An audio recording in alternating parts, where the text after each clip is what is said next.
Depan restoran Madinah ada kedai baju yang harga dia starting dengan RM5. Thrift culture. Konsep menyelam.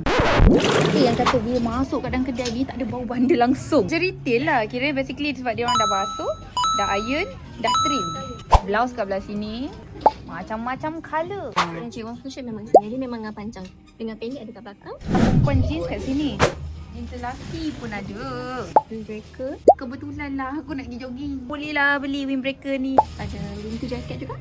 And mana yang cari jersey? Jersey ni starting RM5 lah.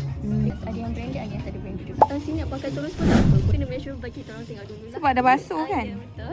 Yang ni ada 3 design lah. Orang semua design sendiri. RM15. Siapa yang datang, kalau purchase 120 ke atas dapat free lah. Free ni, tote bag ni. Ya, betul.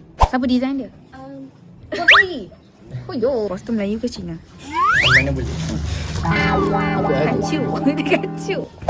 Ada aircon. Menyelam baju-baju kat situ. Pokok ada yang ada mic. Korang boleh tunggu kat luar.